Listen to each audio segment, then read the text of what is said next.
5, 4, 3, 2, 1, 0.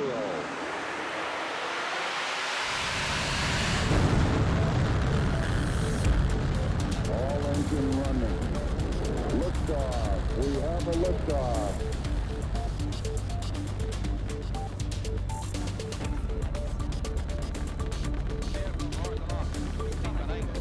Velocity is dropped by 800 feet a second, working more directly against gravity than planned. Reaching over 23,000 miles an hour, it carries to nearly 80,000 miles, 30 times as far as ever before.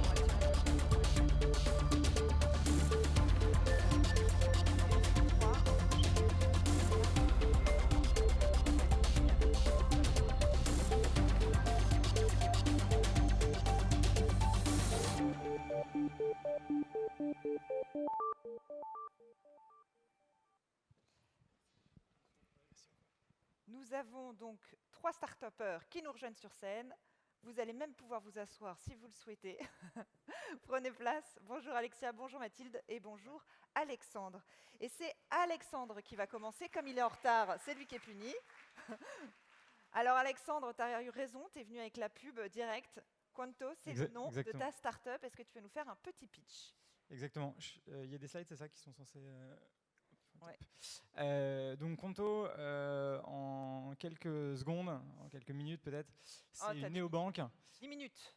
C'est une néobanque donc, qui s'adresse aux PME et aux entrepreneurs. On a créé ça... attendez, je vais essayer de... Voilà. On a créé ça il y a 3 ans exactement. Et vous voyez quelques chiffres là sur les slides. On a plus de 40 000 entreprises clientes en France. On a lancé le service en mai, donc il y a 1 mois exactement, en Allemagne, Italie, Espagne. Et donc notre objectif, c'est d'être la meilleure solution bancaire pour les PME européennes. On a plus de 140 personnes dans l'équipe. Les chiffres sont déjà un petit peu... On est aujourd'hui déjà 150. Et donc voilà, donc on a encore beaucoup de pain sur la planche pour devenir le leader de la banque pour les PME en Europe. Mais on a été en très forte croissance les 2 dernières années, parce qu'en fait, on a lancé donc, en juillet 2017, tout simplement parce que les PME sont très frustrés de leur relation avec les banques traditionnelles qui, malheureusement, leur donnent pas un bon service. Donc ce qu'on fait, c'est uniquement pour les business.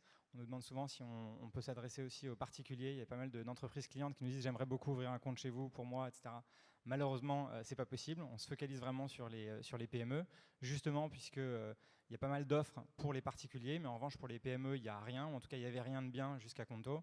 Et donc, c'est pour ça qu'on se focalise sur les PME. On sert des startups, des entreprises, des indépendants, et donc de 1 à 250 personnes. Enfin, en gros, il n'y a pas vraiment de limite de taille. On a aussi des entreprises un peu plus grosses que ça. Mais donc, on sert vraiment tous les types de PME, et on s'adresse à la fois aux sociétés existantes, donc qui ont déjà par définition un compte ailleurs, mais qui ne sont pas vraiment satisfaites, et les sociétés en création, avec tout le processus de dépôt de capital, etc.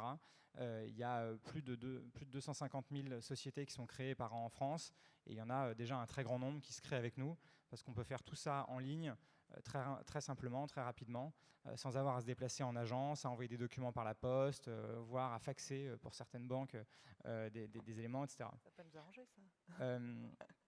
Avant Quanto, donc ça c'était on va dire jusqu'en 2017, la plupart des PME françaises avaient le droit à ça, c'est-à-dire des agences avec des horaires d'ouverture pas vraiment compatibles avec le business au XXIe siècle, des interfaces, que ce soit mobile ou online, on a dit vieillissantes, mais c'est même vieille, on pourrait dire, et pas mal de complexité de manière générale, avec des tarifs qui étaient souvent incompréhensibles, avec des PDF de plusieurs dizaines de pages, des astérisques partout, des petits détails pas forcément compréhensibles, etc.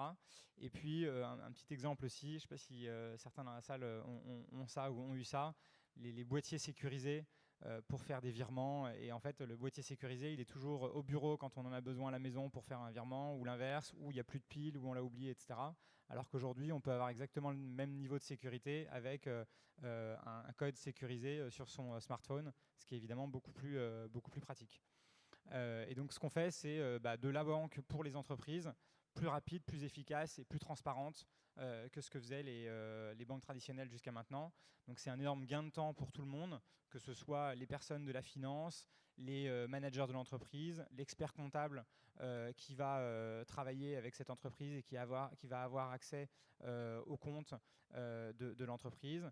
C'est beaucoup plus efficace pour le contrôle des dépenses, les budgets, etc., avec une grande satisfaction de nos clients. Le Net Promoter Score, je ne sais pas si ça vous parle, mais qui est en gros un indice de satisfaction des clients est de 65 chez nous, alors qu'il est en moyenne négatif pour les banques traditionnelles. Donc ça veut dire que nos clients recommandent beaucoup Conto autour d'eux, et on est plus transparent avec à la fois des prix plus bas, plus faibles, mais surtout des prix beaucoup plus clairs et transparents avec, on sait très bien en gros au début de mois combien va coûter Conto, et il n'y a pas de mauvaise surprise ni de frais cachés. On est plus rapide. Alors plus rapide, ça veut dire quoi? Ça veut dire qu'on ouvre son compte en 5 minutes, qu'on a une réponse à n'importe quelle question 6 jours sur 7 en moins de 15 minutes, et que tout est en temps réel. Donc dès qu'on fait une transaction, on a une notification en temps réel, etc., etc. Donc ça veut dire que c'est évidemment un gain de temps et de contrôle pour les entrepreneurs et les équipes de nos clients. Vous voyez évidemment des super notes sur les apps mobiles, puisqu'évidemment c'est un point clé aujourd'hui d'avoir une app fluide, bien faite, claire, etc. Et donc on met beaucoup d'énergie et d'efforts pour avoir des apps qui sont en permanence améliorées, renouvelées avec de nouvelles fonctionnalités, etc., qui sont effectivement très, très appréciées de nos utilisateurs. Plus efficace, donc j'en ai parlé rapidement, mais donc c'est pensé pour les équipes avec différents rôles, différentes responsabilités. On sait qui peut faire quoi sur le compte. Il y a un administrateur qui peut tout valider, des managers qui peuvent faire certaines choses, etc., etc. Un expert comptable qui a un accès lecture seule uniquement. Et puis on simplifie pas mal de processus dans l'entreprise, notamment le suivi de la TVA avec une extraction automatique du montant de TVA qui est sur des factures. Donc si vous uploadez, vous téléchargez une facture sur Conto, on a un petit algorithme qui va extraire automatiquement le montant de TVA qui est sur la facture, qui va pré-remplir tout ça, et donc votre expert comptable et vous, et l'entreprise gagnent beaucoup de temps. Et puis après, l'étape d'après, c'est qu'on est intégré à des logiciels comptables, donc il n'y a pas de perte d'informations, tout ça est fait de manière simple et fluide. Plus transparent, donc j'en parlais il y a quelques instants. On a différents forfaits, donc, dont le premier est à 9 € par mois, avec 30 jours gratuits, donc c'est simple de tester. Si on est content, on reste, et heureusement c'est la très grande majorité de nos clients. Si on n'est pas content, on peut fermer son compte, ça n'a rien coûté, c'est très simple, ça se fait en 3 clics. Et donc ça c'est évidemment important. Il n'y a pas de frais de mouvement, qui est souvent quelque chose d'incompris et d'ailleurs d'incompréhensible pour la plupart des entrepreneurs et des entreprises. Et donc ça c'est quelque chose qu'on a enlevé. Un point que j'ai oublié de préciser peut-être en tout début de présentation, c'est que la raison pour laquelle on a créé Conto avec mon associé Steven Evie, c'est qu'on avait monté une première société ensemble en 2013, de 2013 à 2015-16 quand elle a été rachetée. Et pendant cette première expérience entrepreneuriale ensemble, on a malheureusement souffert de on va dire la vétusté des banques traditionnelles, et on a trouvé que les interfaces étaient mal faites, le service client, ou en tout cas les interactions avec notre banquière à l'époque était vraiment assez pénible, avec une réactivité très très très très faible, et des tarifs pas du tout clairs, pas du tout transparents. On avait souvent des lignes sur notre relevé bancaire qu'on ne comprenait pas, et même après 2-3 échanges avec notre conseillère, on ne comprenait toujours pas à quoi ça correspondait. Et donc cette frustration qu'on avait dans un petit coin de notre tête, quand notre première société a été rachetée, on s'est dit en fait ce truc-là qui nous a vraiment embêtés pendant qu'on était en train de monter et de gérer notre boîte, on veut le simplifier pour toutes les entreprises, et c'est comme ça qu'on a créé Conto. Et donc en fait le premier prototype de Conto, c'était un peu la banque ou la néobanque telle qu'on l'avait rêvé quand on était en train de monter notre première boîte. Donc les entrepreneurs et les petites entreprises aiment Conto, je ne sais pas si vous pouvez lire, si à peu près, avec pas mal de messages. L'important c'est qu'on voit bien les cœurs et les émoticônes. Exactement, pas mal de messages d'amour, ce qui est assez rare pour une banque, mais c'est assez génial à vivre.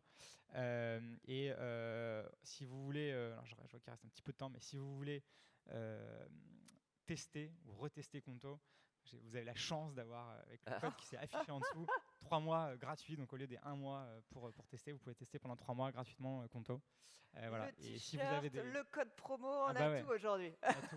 Et si vous avez des remarques, des questions, n'hésitez pas à me les adresser, parce qu'on est très preneur des feedbacks.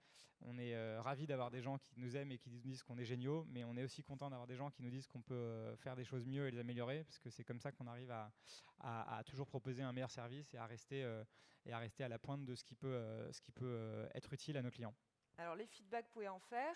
Il y a le Twitter, effectivement, d'Alexandre, mais bien entendu, je vous rappelle, sur slido.com, #labpostal, vous pouvez poser vos questions. On passera à la fin des interventions aux questions. Donc, la discussion se poursuit. Parfait. Et maintenant, merci, on peut l'applaudir, mais oui, Ouais, bien allez. sûr. Merci, c'est pratique. C'est hyper pratique. Et surtout, arrêtez de dire du bien de lui. Tapez-le un peu, ça va lui faire du bien, ça va l'obliger à innover. C'est comme ça que ça fonctionne une startup. Alexia, on va passer à toi. Donc, Alexia Cordier, donc tu as fondé The 50 App. De quoi s'agit-il? Voilà, tu as 10 minutes. On t'écoute. Merci. Bon, déjà, moi, j'utilise Conto. Hein. Donc, Ah. j'ai pu créer la boîte en 1 minute. 50, je l'ai créé parce que dans mon job précédent, dans un gros groupe, en fait, on avait plein de formations présentielles, en ligne, de conseils des managers, on nous faisait lire des bouquins, etc. Et je trouvais que tout ça, c'était très inspirant, c'était très intéressant. Et puis, je revenais à mon bureau et j'en faisais rien du tout. Et en fait, c'est normal. Donc, il ne faut pas se flageller. Un apprentissage, ça suit la règle du 10-20-70. Je pense qu'il y a pas mal d'entre vous qui la connaissent. En fait, c'est 10% de formel, donc ça va être le bouquin que vous lisez, je sais pas moi, Getting Things Done, si on prend le grand bouquin américain sur la productivité.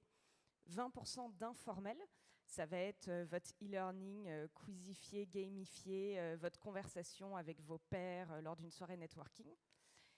Et puis, c'est 70% de mise en pratique individuelle en situation de travail. Et ça, le problème, c'est que sauf si vous avez le droit à un coach à 3 000 € la journée qui va vous dire, bah voilà, à ton prochain conseil d'administration, tu vas plutôt essayer de te positionner comme ça, on est dans la lande, et c'est ce que moi, j'ai ressenti chez Procter. Hop. Pardon. Et donc, du coup, ça a pour conséquence un chiffre très simple, qui est que 75% des collaborateurs disent que les formations, c'est bien gentil, mais ça ne sert à rien du tout, ça n'a aucun impact sur les résultats. Et donc, ça donne ce super gâchis du marché de la formation dont vous avez sans doute entendu parler. Et donc, qu'est-ce qu'il fait, notre produit? Donc, c'est une plateforme 100% digitale. Il ne va rien vous apprendre du tout. Il va vous faire passer à l'action sur des choses que vous savez déjà et juste que vous n'arrivez pas à faire. Tout comme, je ne sais pas moi, pour le nouvel an, on sait pourquoi il faudrait mieux se nourrir, on est motivé à le faire et juste, on ne le fait pas. 50, en B2B, ça va vous aider à agir et ensuite, ça va transformer cette action en habitude. Et en fait, on utilise la théorie du nudge. C'est celle du prix Nobel d'économie 2017 qui s'appelle Richard Thaler. Et en fait, il a formalisé quelque chose qu'on sait intuitivement, qui est que ça ne sert à rien de donner des informations cognitives, de l'information, pour encourager du comportemental, de l'action. Pourquoi? Parce qu'il y a plein de biais cognitifs qui font qu'on n'arrive pas à passer de l'un à l'autre. Donc ce qu'il dit, c'est qu'il faut donner le nudge, donc le coup de coude, le coup de pouce, c'est-à-dire la bonne action au bon moment, à la bonne personne, pour encourager un comportement. Et ça, nous, on le fait à très très grande échelle grâce à la tech. Donc ça veut dire qu'on va distribuer plein de micro-actions différentes sur plein de sujets différents. La seule chose qu'on ne peut pas faire, c'est le savoir pur. Vous ne pouvez pas apprendre les maths en agissant. On va le faire de manière personnalisée, grâce à un algorithme que je vais vous expliquer. Et puis, on peut mesurer le changement. Je vais vous donner un exemple très simple. Quand on parle de micro-actions, vous n'avez pas appris à dire bonjour parce que vous avez lu dans un livre et entendu en cours que c'était super bien de dire bonjour. En fait, on a appris à dire bonjour parce que nos parents, quand on rentrait dans une boulangerie, ils nous donnaient un nudge. Ils nous disaient « Hé, là, dis bonjour à la dame ». Puis ensuite « Hé, dis bonjour à la dame ». C'est un peu pareil. Donc typiquement, moi, première année dans mon job, on me disait c'est très important de montrer de la confiance en soi, etc. pour avoir du leadership. Ok, très bien. Je revenais à mon bureau, j'en faisais rien. Là, 50 va dire du coup à une jeune recrue, ok, juste les 3 prochains mails, évitez les mots petits, juste peut-être, les mots minimisants. Vous avez accepté, vous avez réalisé, super. Prochaine réunion, asseyez-vous au milieu et puis parlez pendant les 10 premières minutes, etc., etc. Du coup, comment est-ce que ça se personnalise? On a bien sûr des données utilisateurs sur vous, on sait si vous êtes manager ou pas, si vous travaillez au bureau ou sur le terrain, dans quelle taille de boîte vous évoluez. mais surtout on a vos données d'utilisation. Et dans ce cas-là, c'est un peu comme l'algorithme de recommandation de Netflix, c'est-à-dire en fonction, par exemple pour Netflix, des films que vous avez vus et aimés, on va pouvoir vous recommander des films que vous allez voir et aimer. 50, c'est pareil, en fonction des actions que vous avez acceptées ou pas. Si vous ne l'avez pas accepté, trop facile, trop difficile, etc. Et puis ensuite, si vous les avez réalisées ou pas et en combien de temps, on est capable de vous donner juste l'action qui va vous faire progresser parce que vous ne la faites pas déjà, mais pas trop dur pour que vous la faisiez.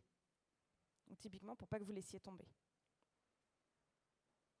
Et ensuite, la troisième partie, moi, c'est celle qui m'intéresse le moins parce que c'est de la mesure, c'est du dashboard et je trouve qu'on en voit trop en entreprise, mais vous êtes capable de quantifier votre changement personnel et on est capable de faire la même chose au niveau de l'entreprise quand on agrège les données au niveau macro.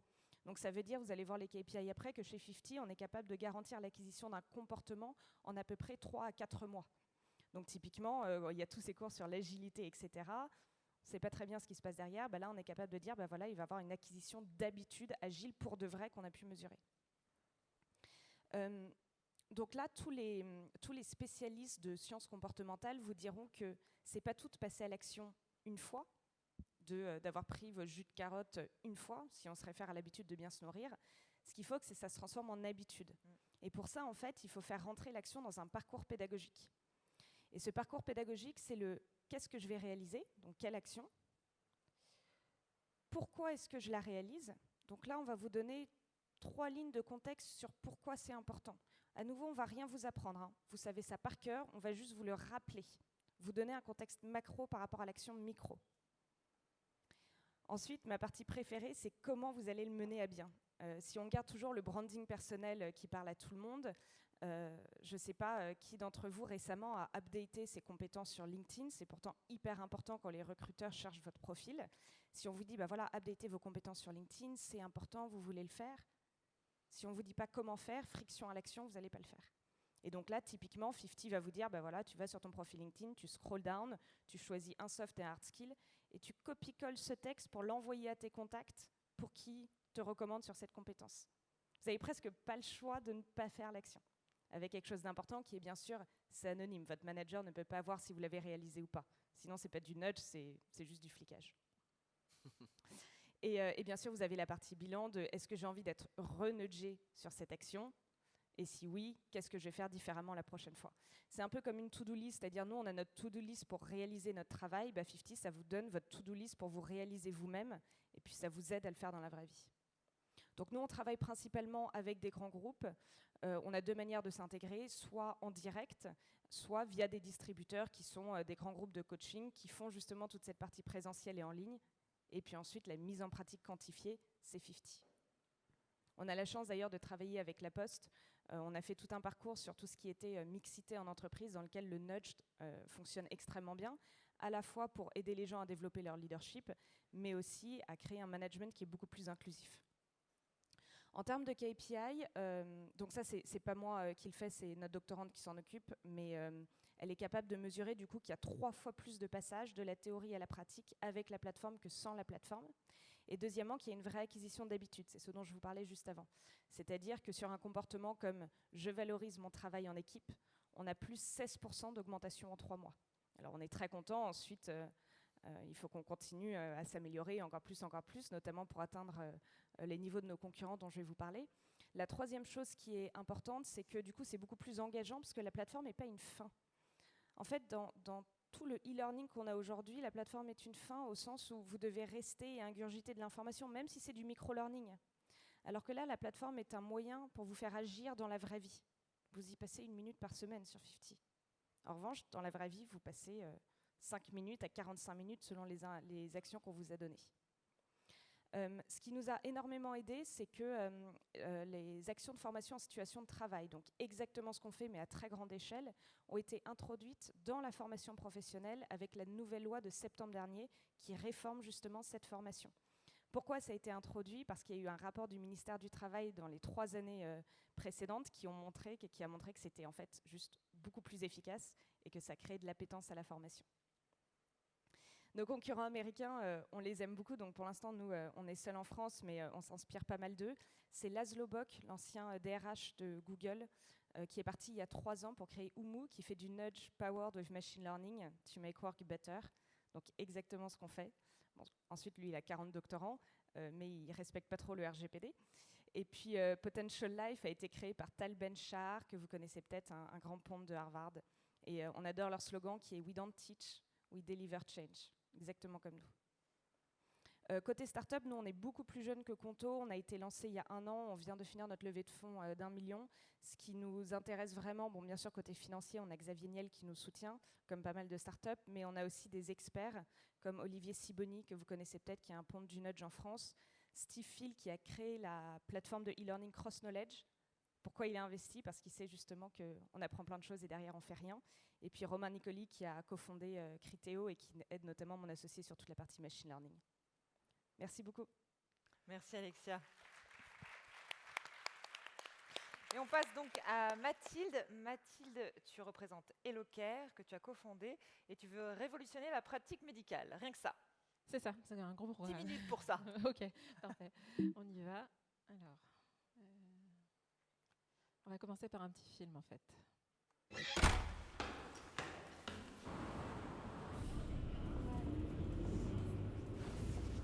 Dans la vie, il y a toutes sortes de personnes. Il y a ceux qui doutent Est-ce que j'ai fermé la porte? un peu.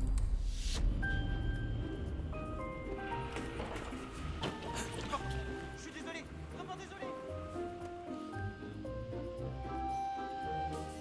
Ceux qui doutent. Beaucoup. Mais heureusement, il y a ceux qui ne doutent jamais. Ou presque. Puis il y a ceux qui tâtonnent. Mais qui finissent toujours par s'inquiéter. Et il y a ceux qui doutent, comme tout le monde, mais qui n'hésitent pas un instant pour être rassurés. Avec HelloCare, ne doutez plus. Souriez, vous êtes soigné. Donc voilà, HelloCare en fait c'est une boîte que j'ai créée il y a 3 ans. On est vraiment parti du principe qu'aujourd'hui, sur la santé, on a plusieurs problématiques.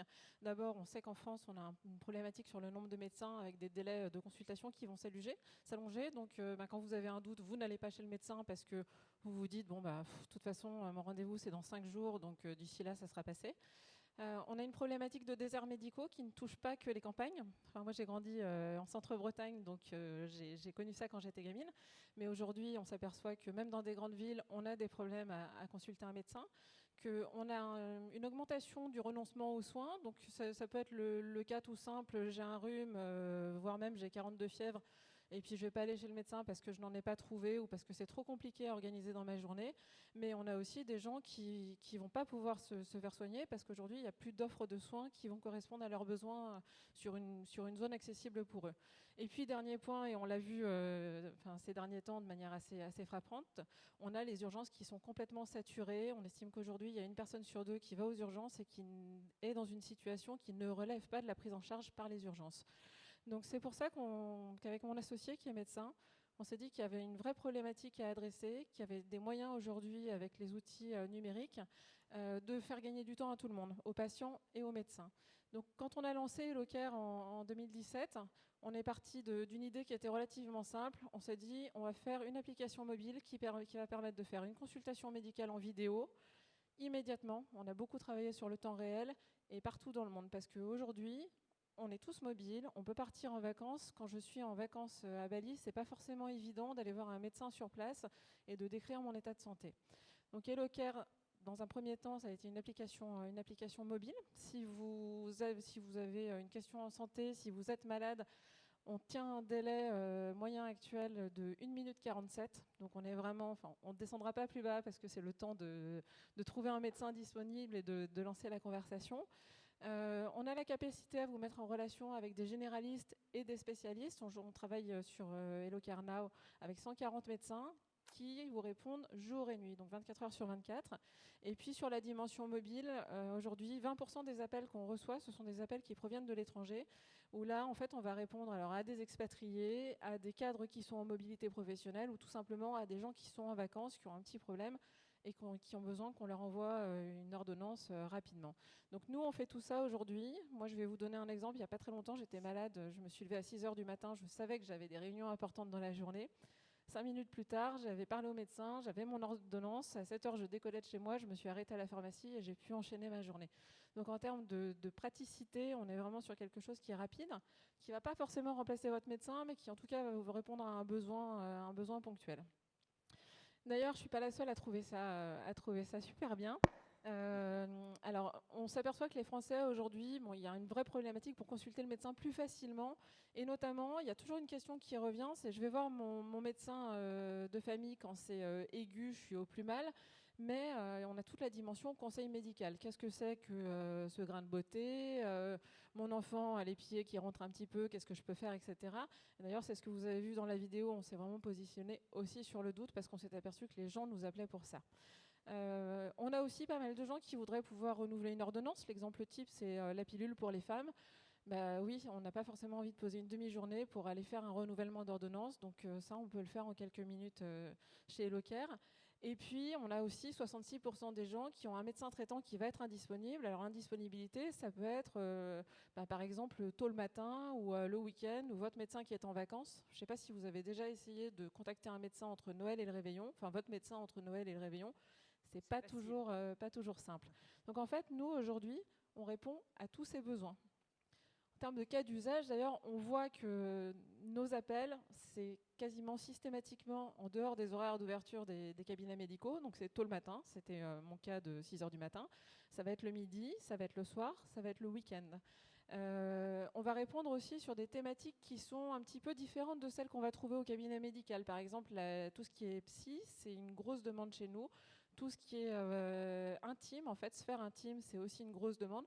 Parce que c'est des choses dont on ne parle pas forcément non plus avec son médecin généraliste et qu'on a besoin du petit nudge justement pour commencer à se soigner et qu'on a besoin d'un conseil pour s'orienter dans le parcours de soins.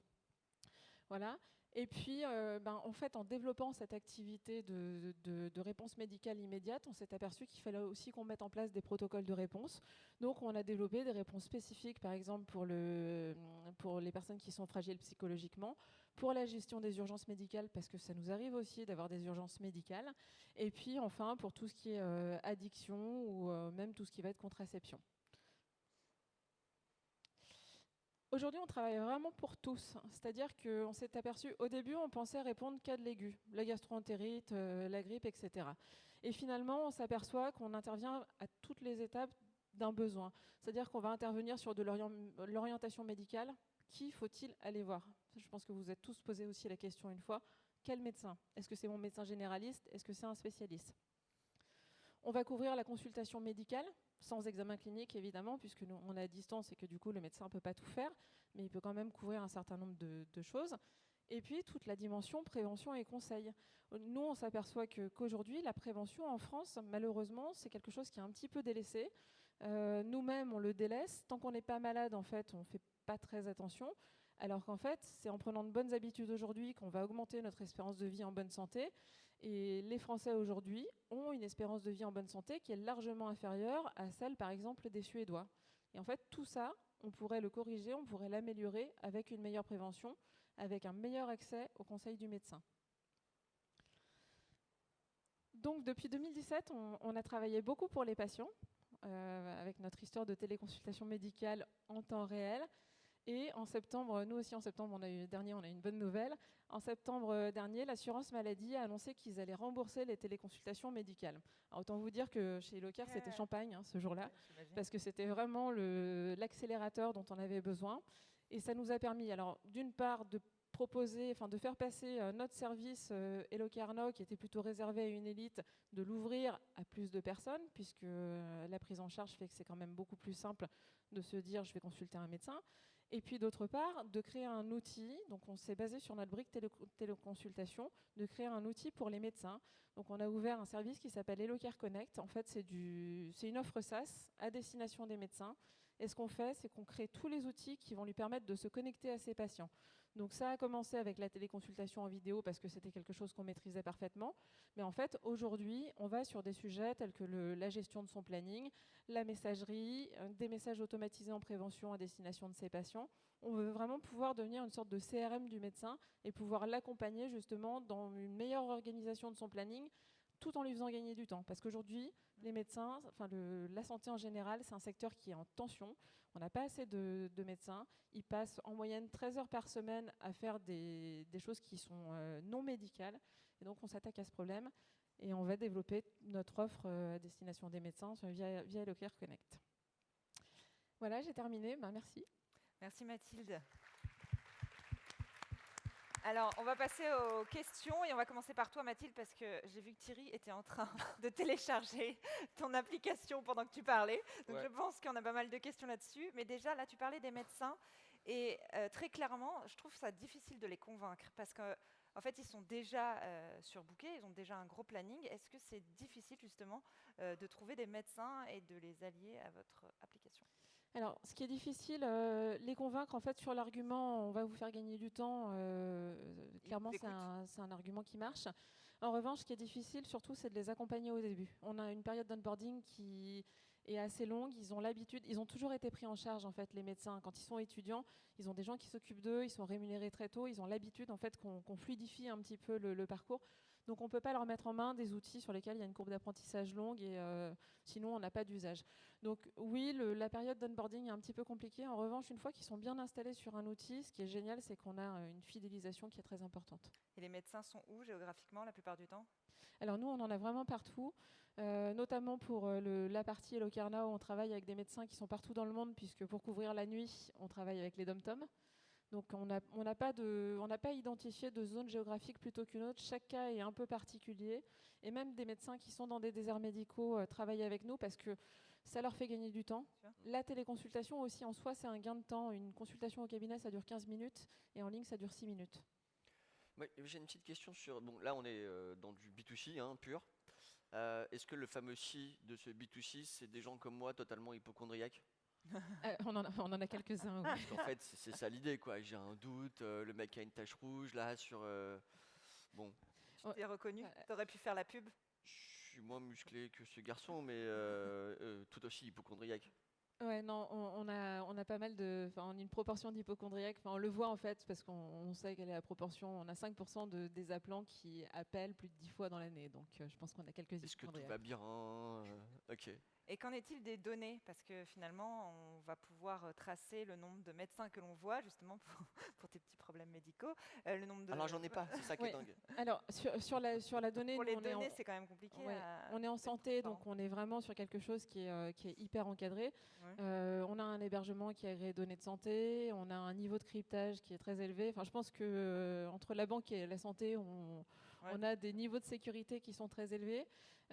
Évidemment, on ne fait pas du traitement de données personnalisées. Et aujourd'hui, on ne fait pas encore de traitement statistique parce qu'on attend d'avoir des volumes suffisants. Mais si on le fait un jour, quand on le fera, ça sera vraiment plutôt à des fins de prévention. C'est pouvoir avoir de l'intelligence artificielle qui va aider à faire plus de prévention automatisée. D'accord. On pense aussi à Doctolib, qui est un géant face à vous. Comment ça se passe, la petite battle là en ce moment ? En fait, nous, on n'est pas exactement sur le même segment de marché parce que Doctolib va couvrir beaucoup les praticiens qui ont besoin de beaucoup de visibilité, ceux qui sont, alors, c'est un peu barbare, ceux qui sont conventionnés secteur 2, c'est-à-dire ceux qui ne pratiquent pas le tarif sécu. Nous, on est plus fréquemment sur des secteurs 1 qui sont vraiment en surcharge au niveau planning, donc qui n'ont pas une approche où ils veulent plusieurs millions de visites par mois sur un site. Ils sont vraiment dans une recherche d'outils qui vont fluidifier leur quotidien. Donc chacun son marché. C'est l'idée. D'accord. Et la télémédecine, quel est le pays, selon toi, qui est le plus en avance ? Parce que nous, on est très en retard. Alors nous, on est vraiment très très en retard. Alors aux États-Unis, je dirais qu'aujourd'hui, c'est le pays où l'usage est le plus développé. Et en fait, cette année, ils vont passer sur plus de 50% des actes qui vont se faire à distance. Donc c'est assez énorme. Ouais. Quand on voit qu'en France, en moyenne, on fait 7 consultations par patient par an, je vous laisse calculer le volume de consultations qu'on pourrait faire à distance. Ça coûte combien une consultation ? C'est moins cher parce qu'on est en ligne ou on est calé sur le tarif du médecin ? Alors en fait, le tarif Sécu, c'est 25 €. Donc c'est Ouais. vraiment le tarif de la consultation normale. Nous, sur notre app en accès direct, on facture 20 € pour la consultation. Justement parce que c'est plus court et qu'on a un accord avec les médecins qui fonctionne. D'accord, comme en ça. fait c'est tout bénéf pour le médecin parce que c'est moins long pour lui, il se déplace pas, C'est ça. Ouais. il n'a pas à gérer une salle d'attente ou en tout cas moins, et donc tu gagnes sur cette optimisation en fait. Alors, non seulement ils gagnent du temps, mais en plus, il y a un truc qu'ils trouvent absolument génial, c'est qu'ils sont en mobilité. Et le médecin, c'est quelqu'un qui n'avait pas l'habitude de la mobilité. Donc, on en a certains qui... Enfin, par exemple, les jeunes, il y en a certains qui vont à l'étranger 2-3 mois de l'année. Ils continuent à avoir une activité, en fait, grâce à nous. Ok, on passe aux questions pour Quanto. Ça te Carrément. va? T'en as plein aussi? Ah oui, oui, non mais de toute façon, et puis il y en a plein qui Il arrivent. y en a plein sur, qui arrivent, c'est ce que je regardais. Alexandre, un mot sur le nom, parce que je sais qu'il y a une signification. Conto, on a cherché un mot qui se disait bien et qui on va dire, passait bien dans différentes langues européennes, puisqu'on avait dès le début l'ambition d'être en Europe. Et il se trouve que compte, comme un compte bancaire en espéranto, donc la langue théorique européenne, ça se dit conto, sauf que ça s'écrit avec un K. Et je fais toute l'histoire. Et en fait, comme on voulait pouvoir déposer la marque dans tous les pays de l'Union européenne et qu'en allemand, un compte, ça se dit conto aussi avec un K, on a changé le K pour un Q. Et comme ça, on a pu déposer la marque dans tous les pays de l'Union européenne. Malin. Voilà, Fallait réfléchir vous quand même. savez tout. Alors, tu as dit que tu avais monté une première boîte et c'est comme ça que tu as eu l'idée de Conto. Comment ça s'est passé? Je sais que c'était la cigarette électronique. Très rapidement, vous avez Exactement. décidé de switcher. Vous avez dit l'idée est meilleure de monter une banque en ligne? Non, Vous pas êtes allé vraiment. au bout quand même. Donc effectivement, la première société qu'on a montée ensemble avec mon associé, qui s'appelait Smokio, c'était une cigarette électronique connectée qui permettait de suivre sa consommation de nicotine et qui était un outil d'aide au sevrage tabagique qu'on a monté en 2013, qui a été racheté en 2015-16. Et en fait, c'est suite au rachat, nous, on avait entre guillemets plus de job. Et du coup, on a voulu repartir sur une nouvelle aventure entrepreneuriale. On était content de travailler ensemble avec mon associé. Et on a fait une petite liste des idées qui nous passaient par la tête. Et dans ces idées, il y avait la banque pour les entreprises. Et en début 2016, donc il y a un peu plus de 3 ans, on a fait 120 entretiens avec des fondateurs d'entreprises plus ou moins récentes. Donc il y avait évidemment des startups, mais il y avait aussi des entreprises un peu plus traditionnelles, des agences de voyage, des studios d'architectes, etc. Tous ces entretiens nous ont confirmé qu'il y avait un gros potentiel pour faire beaucoup mieux que ce que faisaient les banques traditionnelles. Et c'est comme ça qu'on s'est lancé. D'accord, justement, je vais faire rebondir Mathilde là-dessus, parce que Mathilde, toi aussi, tu avais monté une première boîte. Tu t'es même dit, bon, allez, je fais un petit stop, j'arrête. Et finalement, tu t'es relancé dans l'aventure entrepreneuriale. Entrepreneur un jour, entrepreneur toujours, ou va? Je crois que c'est difficile de ne pas replonger en fait, parce que on a tellement d'émotions, on est tellement dans l'apprentissage, on est tellement hors de sa zone de confort, que je pense que moi je m'ennuierais si je faisais pas ça. Donc, du coup, tu as repris tout de suite l'activité, Alors là, avec des enfants au milieu, je non, crois. j'ai pas repris. J'avais monté 2 boîtes avant. Ouais. Entre les 2 premières, j'avais enchaîné tout de suite. Là, avant de monter Eloker, j'avais prévu d'arrêter pendant 2 ans et de m'occuper justement de mes enfants parce qu'ils me voient finalement relativement peu, même si j'essaye d'avoir du temps de qualité. Et puis, donc j'avais annoncé 2 ans à tout le monde, je l'avais mis sur Twitter, sur Instagram, partout, et pour le tenir. Hein, c'est un peu comme quand on arrête de fumer en fait. Et finalement, j'ai tenu 6 mois parce qu'on m'a proposé ce projet. Je me suis dit, ça a vraiment du sens. Et quand on est à sa 3e boîte, je pense qu'on a envie d'être sur un projet qui a du sens justement. Alors super, c'est un peu nudge là, ça me fait ma transition pour 50. On va parler avec toi Alexia. Comment tu l'appliques finalement tous ces principes au sein de ton entreprise? Comment 50 aide 50?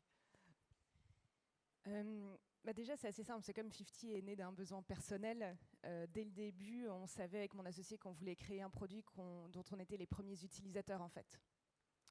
Et donc nous, typiquement, tous les collaborateurs de 50 suivent en fait le rythme 50, c'est-à-dire en fait ils vont choisir un module à faire, un parcours à faire pendant 3 mois.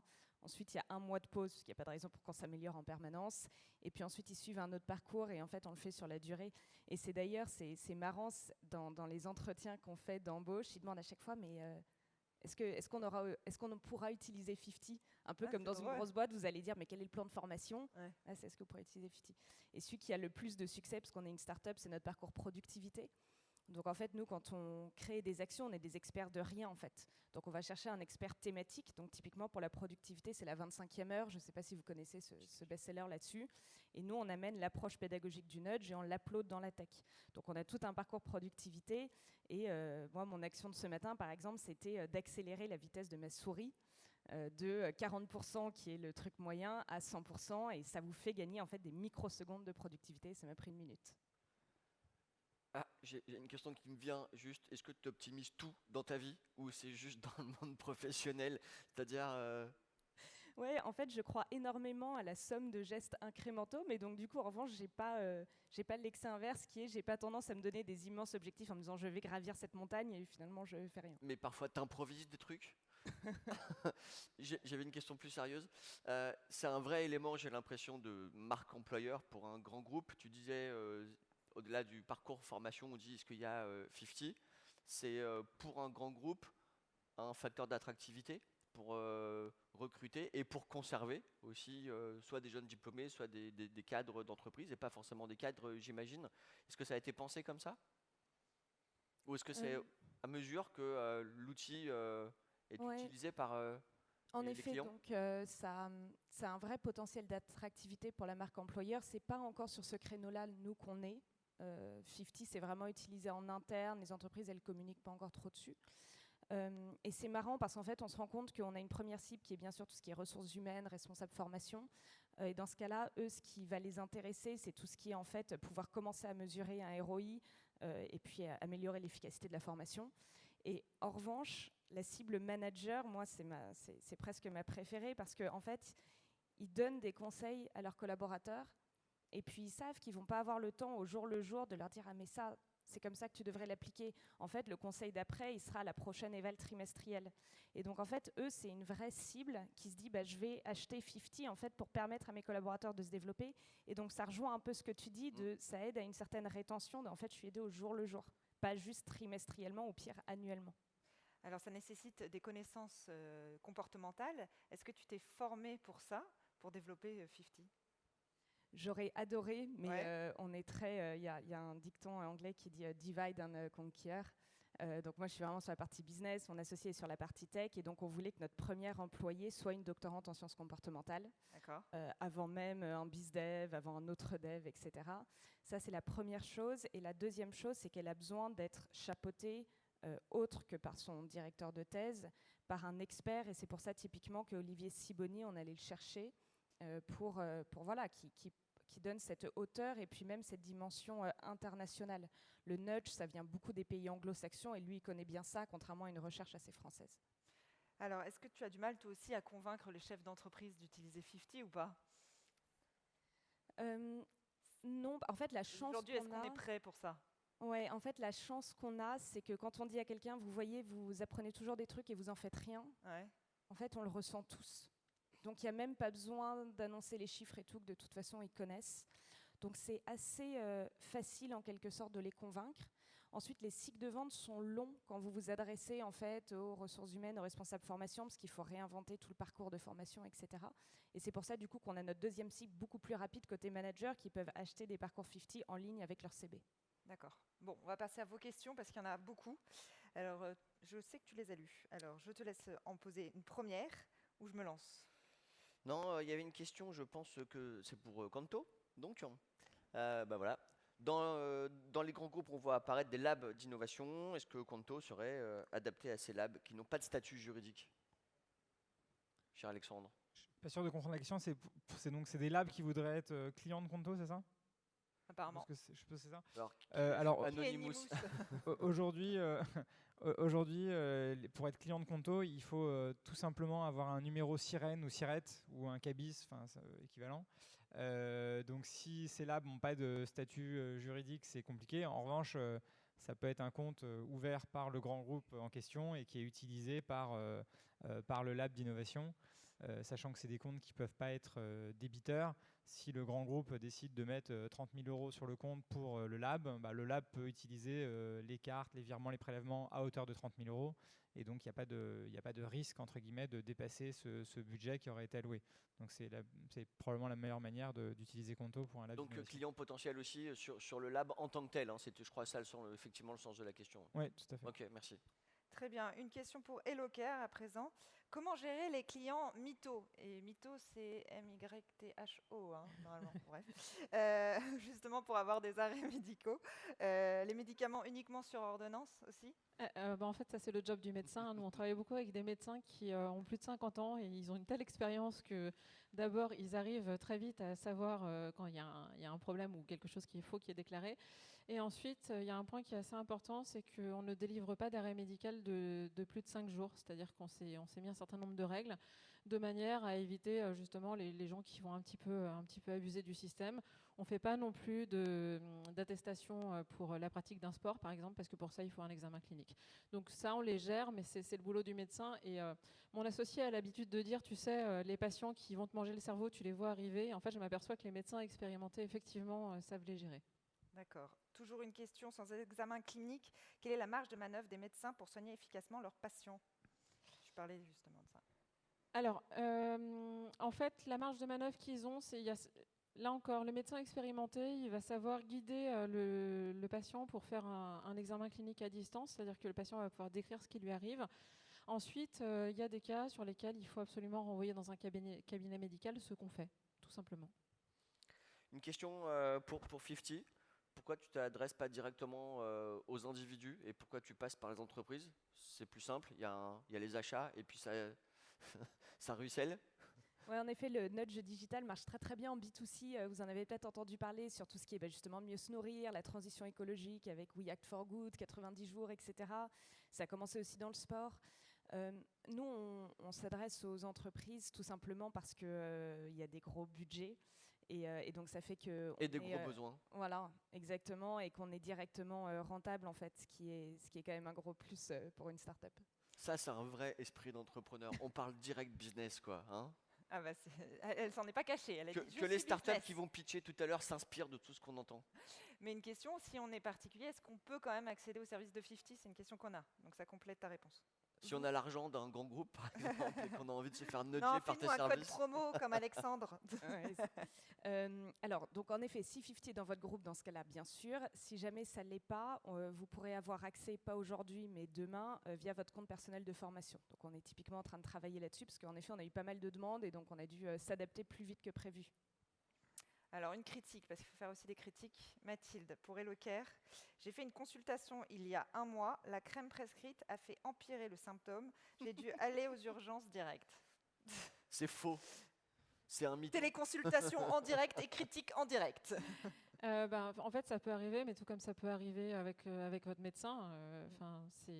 Là, pour le coup, c'est vraiment la prise en charge du médecin à distance. Alors peut-être que les médecins détestent qu'on dise ça. Peut-être que le médecin a fait une erreur d'appréciation ou qu'il n'a pas demandé s'il y avait des allergies. Peut-être que la personne avait une allergie et qu'elle ne le savait pas. Donc ça, c'est des choses, malheureusement, la santé est comme ça, donc on ne peut pas couvrir le risque qui arrive. Ok, alors question pour Alexia, je trouve ça très drôle, c'est Fred qui te la pose. Est-ce que Procter a la solution 50? C'était tes premiers clients ou pas? Un de nos investisseurs est mon ancien Big Boss, donc on est... C'est sûr que ça aide. Et quelles sont les démarches que tu as fait pour le financement? Ça, c'est une autre question qu'on a eue. Ah oui, donc très pratico-pratique. Comme on était dans le software, on a eu la chance de mettre très peu d'argent au début avec mon associé. On pourra parler en privé des montants, celui qui a posé la question.